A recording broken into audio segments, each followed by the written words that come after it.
Hello students, in today's class we are going to discuss about the lymphocytes. In this class we will discuss about the development and types of lymphocytes and their function in the body in healthy state and in disease state, and we will also discuss the pathological conditions associated with lymphocytes. So lymphocytes are basically is a type of leukocytes. They are basically a type of white blood cells, and the major responsibility of lymphocyte is to recognize the foreign antigen and to kill them. So basically lymphocytes are the soldiers of immune system of our body. They simply defend us from different kind of infections. The lymphocytes are basically derived from the lymphoid stem cells, which are originate from islets of yolk sac in embryonic life, and which later infiltrate the fetal liver and bone marrow.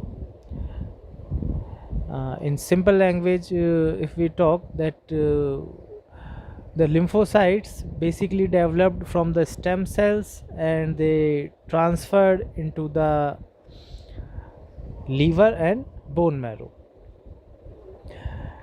and later on their progeny migrates to the lymphoid organ.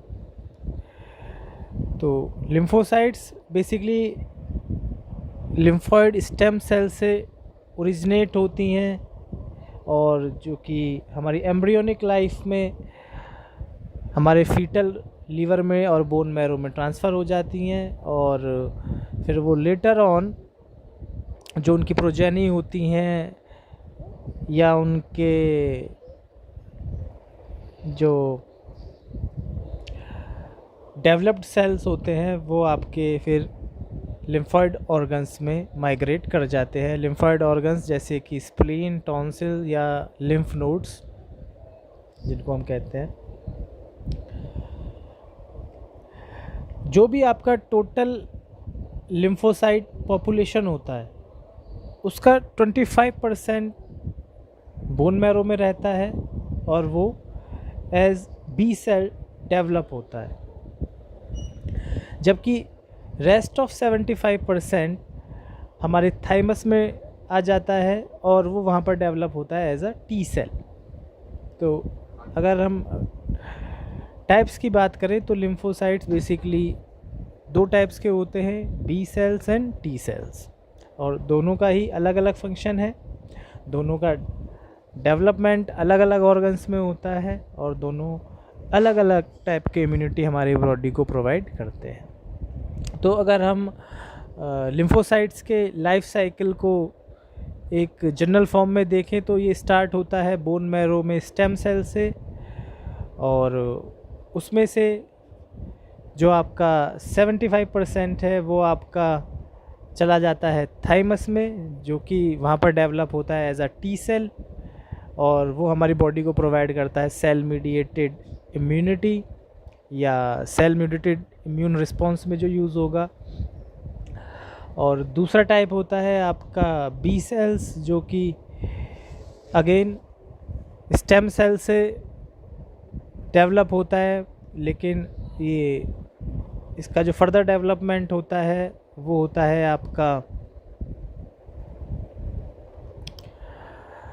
Bone marrow में, और वहाँ पर ये develop होता है as a B cell, और B cell आगे जाके अपने आप को कन्वर्ट करता है प्लाज्मा सेल में, और फिर ये प्लाज्मा सेल जो होते हैं वो डिफरेंट टाइप के इम्यूनोग्लोबुलिन्स प्रोड्यूस करते हैं, जो कि हमारी बॉडी को ह्यूमरल इम्यूनिटी प्रोवाइड करते हैं. तो बेसिकली लिम्फोसाइट्स दो टाइप के होते हैं, T cells and B cells. तो अब हम बात करेंगे टी सेल्स के बारे में. तो जैसे कि अभी हमने पहले बताया कि टी सेल्स हमारी बॉडी को सेल मीडिएटेड इम्यूनिटी प्रोवाइड करते हैं, और जो बेसिकली काम करती है आपके viral infection and fungal infection के अगेंस्ट में. ठीक है. टी सेल्स आपका फॉरेन टिश्यूज़ को रिजेक्ट करने का भी काम करते हैं, जो कि हमें देखने को मिलता है ऑर्गन ट्रांसप्लांट के केसेस में. टी सेल्स जो होते हैं बेसिकली लिम्फोकाइंस को रिलीज़ करते हैं, ठीक है, और ये लिम्फोकाइंस फॉरेन टिश्यू के साथ रिएक्ट करते हैं और हमारे होस्ट सेल को प्रोटेक्ट करने का काम करते हैं।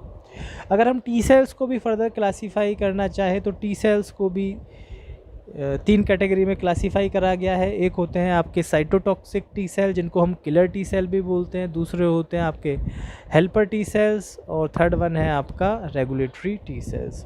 तो हम पहले बात करेंगे साइटोटॉक्सिक टी सेल्स की या किलर टी सेल्स की। तो ये बेसिकली ऐसे टी सेल्स होते हैं जो सिंपली फॉरेन सेल को या फॉरेन एंटीजन को या कैंसरस सेल को किल करने का काम करते हैं।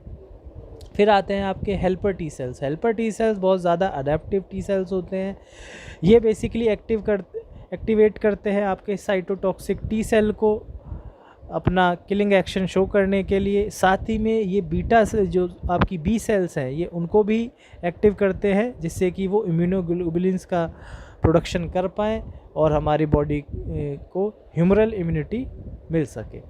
तो हेल्पर टी सेल्स बेसिकली अगर हम बोले तो दूसरे जो आपके लिम्फोसाइट्स हैं उनको एक्टिवेट करने का काम करते हैं, ठीक है।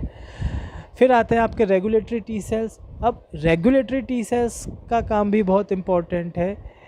ये बेसिकली क्या करते हैं कि टी सेल के रिस्पॉन्स को चेक में रखते हैं या उस पर एक कंट्रोल रखते हैं जिससे कि बॉडी के अंदर ऑटो इम्यून डिजीज़ कोई डेवलप ना हो जाए या कोई ऐसी कंडीशन ना बन जाए कि जहाँ पर जो बॉडी की डिफेंस मैकेनिज्म है वो अपनी बॉडी की ही सेल्स को डैमेज करने लगे। तो ये जो एक चेक रखने का काम है ये हमारे करते हैं रेगुलेटरी टी सेल्स, ठीक है। टी सेल्स बेसिकली पार्ट होते हैं ब्लड सर्कुलेशंस का, ठीक है। और जो टी सेल्स होते हैं ये लिम्फ नोड का जो पैराकॉर्टिकल एरिया है वहाँ पर इनका पॉपुलेशन ज़्यादा होता है और स्प्लीन के एरिया में अराउंड में जो आर्टरीज़ होती हैं वहाँ पर इनका कंसंट्रेशन ज़्यादा होता है। Most of the T cells जो है they are active part of blood circulation. अब हम बात करेंगे बी सेल्स के बारे में। तो अभी जैसे हमने पहले बताया कि बी सेल्स का बेसिक फंक्शन है बॉडी को ह्यूमरल इम्यूनिटी प्रोवाइड करना। इनका डेवलपमेंट भी आपका स्टेम सेल से ही होता है और ये बोन मैरो में आके अपने आप को डेवलप करते हैं और फिर आगे जाके ये प्लाज्मा सेल में अपने आप को कन्वर्ट करते हैं और जिसके बाद ये डिफरेंट टाइप के इम्यूनोग्लोबुलिन्स प्रोड्यूस करेंगे जो कि हमें डिफरेंट एंटीजेंस के अगेंस्ट में ह्यूमरल इम्यूनिटी प्रोवाइड करते हैं, ठीक है। ये जो डिफरेंट टाइप के इम्यूनोग्लोबुलिन्स बी सेल्स रिलीज़ करेंगे उसमें भी जो गामा ग्लोबुलिन्स होते हैं वो हमारी ह्यूमरल इम्यूनिटी के लिए बहुत ज़्यादा इम्पॉर्टेंट होते हैं और ह्यूमरल इम्यूनिटी हमें प्रोटेक्ट करती है बैक्टीरियल इन्फेक्शंस के अगेंस्ट में, ठीक है। बी सेल्स जो होते हैं वो बेसिकली फिक्स्ड रहते हैं, वो इन जनरल ब्लड सर्कुलेशन का हिस्सा नहीं होते हैं और ये अपने आप को कन्फाइन रखते हैं यूजुअल कंडीशन में लिम्फॉइड ऑर्गन्स के अंदर, ठीक है। अब जब भी कोई फॉरेन मटेरियल या एंटीजन या फॉरेन सेल हमारी बॉडी पे अटैक करता है तो हमारी बॉडी एक इम्यून रिस्पॉन्स प्रोड्यूस करती है।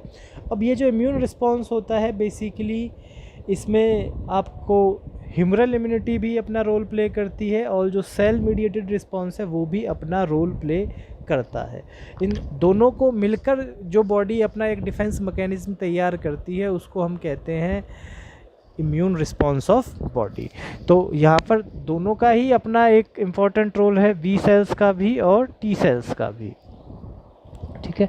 अब हम बात करेंगे उन कंडीशंस की जहाँ पर हमें कुछ एबनॉर्मलिटीज़ देखने को मिलती हैं लिम्फोसाइट के काउंट में या लिम्फोसाइट्स में, ठीक है।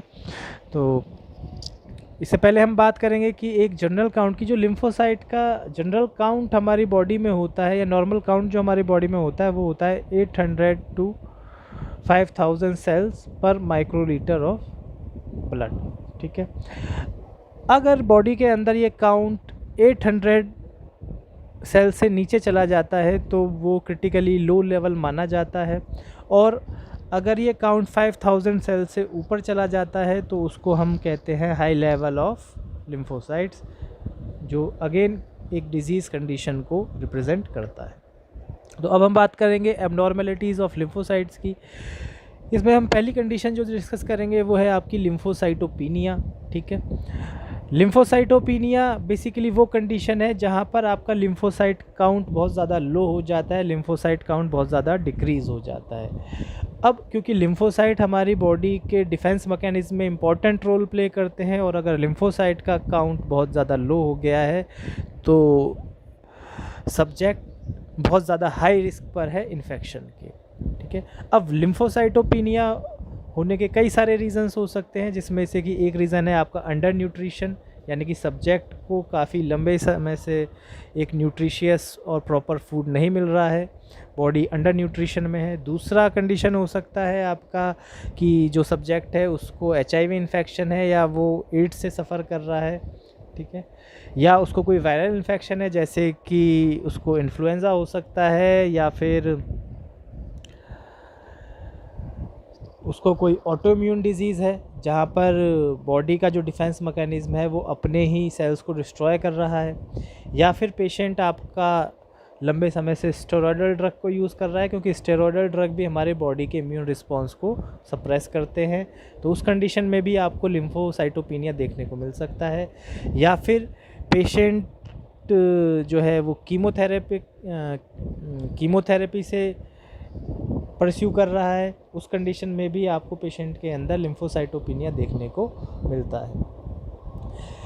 लिम्फोसाइटोपिनिया किसी जेनेटिक डिसऑर्डर की वजह से भी हो सकता है, जैसे कि डिज़ोज़ सिंड्रोम के अंदर आपको लिम्फोसाइटोपिनिया देखने को मिलता है। तो लिम्फोसाइटोपिनिया बेसिकली वो कंडीशन है जहाँ पर ब्लड के अंदर जो लिम्फोसाइट का काउंट है वो बहुत ज़्यादा लो हो जाता है, जिससे कि पेशेंट एक हायर रिस्क ऑफ इन्फेक्शन पर होता है। दूसरी कंडीशन जो लिम्फोसाइट के साथ एसोसिएटेड है वो है आपकी लिम्फोसाइटोसिस। लिम्फोसाइटोसिस बेसिकली वो कंडीशन है जहाँ पर लिम्फोसाइट का काउंट ब्लड में बहुत ज़्यादा बढ़ जाता है, और अगर लिम्फोसाइट का काउंट ब्लड में बहुत ज़्यादा बढ़ गया है तो इस कंडीशन को हम बोलेंगे लिम्फोसाइटोसिस। और ये कंडीशन आपको इन्फेक्शन के केस में देखने को मिलती है। जितने भी सिस्टमिक इन्फेक्शंस हैं वहाँ पर आपको ये कंडीशन देखने को मिलेगी। अगर बॉडी में लिम्फोसाइटोसिस कंडीशन आपको देखने को मिल रही है तो इससे हमें पता लगता है कि या तो बॉडी के अंदर कोई वायरल इन्फेक्शन है, वो वायरल इन्फेक्शन एडिनो वायरस का भी हो सकता है, हेपेटाइटिस का भी हो सकता है, या बॉडी ब्रुसेलोसिस से गो थ्रू कर रही है, या फिर आपको एक्यूट लिम्फोसाइटिक ल्यूकीमिया है, या क्रोनिक लिम्फोसाइटिक ल्यूकीमिया है, या फिर HIV इन्फेक्शन भी पेशेंट को हो सकता है। तो इन कंडीशन की वजह से आपको बॉडी के अंदर लिम्फोसाइटोसिस देखने को मिलता है। तो इस क्लास में हमने बात करी लिम्फोसाइट्स के बारे में, उनके टाइप्स के बारे में, उनके फंक्शंस के बारे में, और डिफरेंट एबनॉर्मलिटीज़ ऑफ लिम्फोसाइट्स के बारे में। So this is all for this class. Thank you.